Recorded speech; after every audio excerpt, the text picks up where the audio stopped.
Judul presentasi kami pada siang yang sore yang berbeda adalah strategi guru taktis dalam meningkatkan hafalan Al-Quran siswa dengan metode SMAI. Jadi yang latar belakangi penelitian ini adalah bahwasanya guru sangat berperan penting dalam keberhasilan uh, proses belajar mengajar, terutama dalam peningkatan hafalan bagi siswa itu sendiri.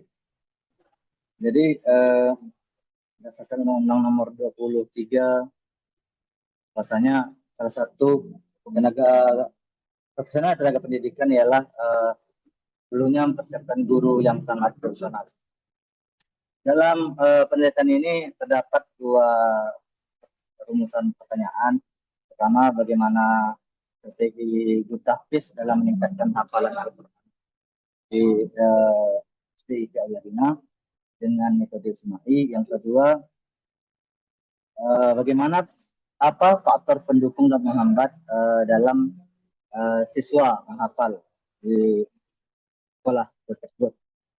Jadi penelitian ini merupakan penelitian kualitatif ya.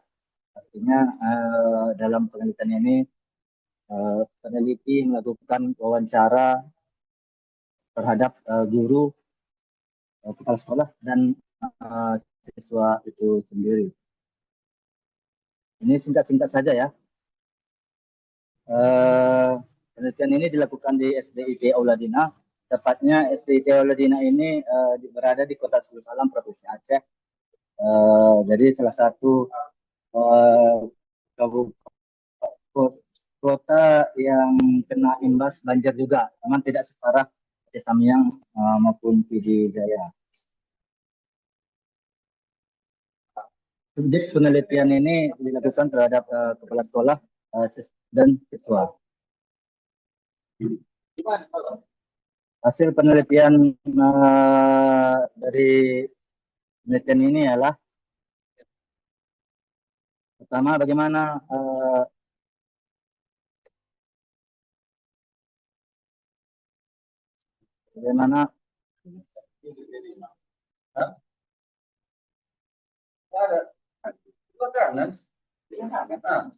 bagaimana strategi yang dilakukan guru dalam motivasi hafalan siswa SMAI ialah pertama, dengan membaca Al-Quran secara jelas. Artinya guru tahfiz membacakan kepada murid-muridnya ayat-ayat yang akan dihafalkan oleh muridnya itu sendiri.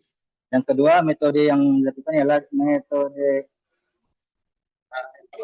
mengulangi ayat. Artinya diulangi berapa kali agar menguatkan hafalan siswa itu sendiri. Yang ketiga, menggunakan rekaman. Guru tahfiz menggunakan rekaman tujuannya untuk membantu untuk menguatkan hafalan siswa itu sendiri. Karena di dalam sekolah ini satu guru itu membimbing sekitar maksimal 7 siswa agar tercapainya target hafalan siswa itu sendiri. Yang keempat yaitu mengulang-ulang. Guru meminta siswa untuk mengulang ayat-ayat yang telah dihafal untuk memastikan hafalan semakin kuat. Jadi dalam penelitian ini ada kendala yang dihadapi oleh siswa itu. Faktor pendukung dalam hafal itu pertama motivasi yang kuat dari siswa. Artinya perlu juga dorongan kuat dari orang tua dalam membantu siswa agar menghafal Al-Quran itu sendiri. Jadi tidak hanya dari sekolah, tapi perlu juga dukungan dari orang tua. Artinya orang tua juga berkewajiban membantu anak-anaknya dalam menghafal ini sendiri. Jadi motivasi yang kuat ini tidak hanya dari siswa itu sendiri, juga harus dari orang tuanya. Yang kedua, lingkungan yang mendukung. Maksudnya lingkungan mendukung adalah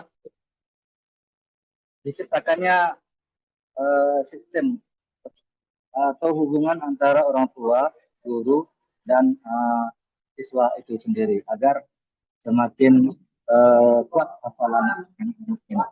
Yang ketiga,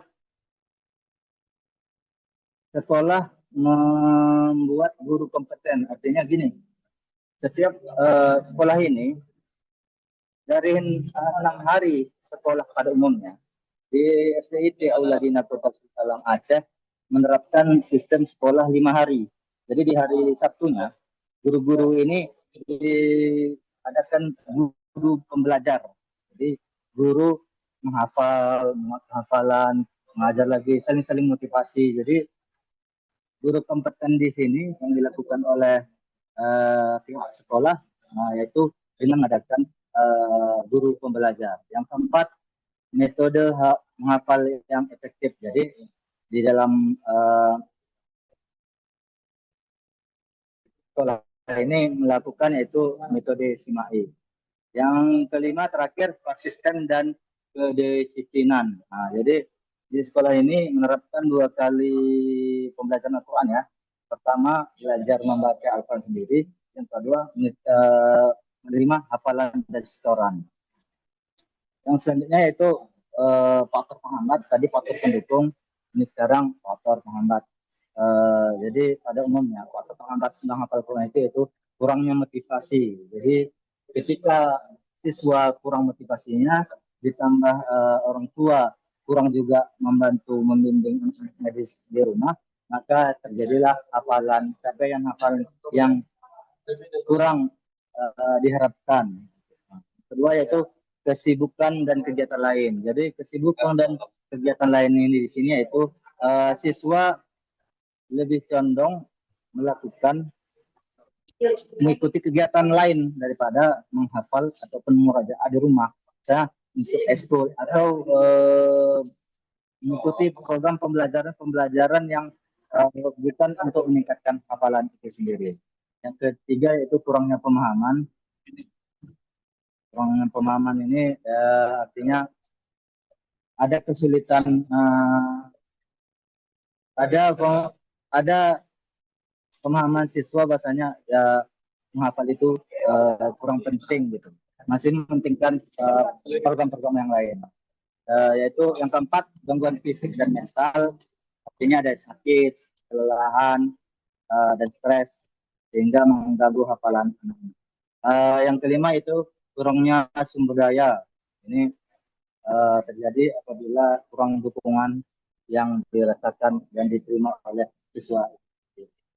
Jadi ini saja yang bisa saya sampaikan, bahwasanya di dalam metode SIMAI ini ada metode yang bagus diterapkan kepada siswa dalam artian dengan mengulang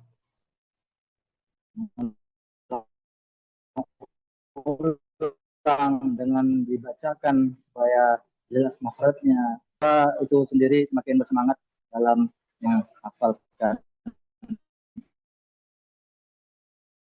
Jadi ini saja dari kami. Maaf teman saya yang satu lagi Amila kebetulan sakit, jadi tidak bisa ikut melakukan presentasi. Ini saja dari saya, kepada moderator saya kembalikan. Assalamualaikum warahmatullahi wabarakatuh.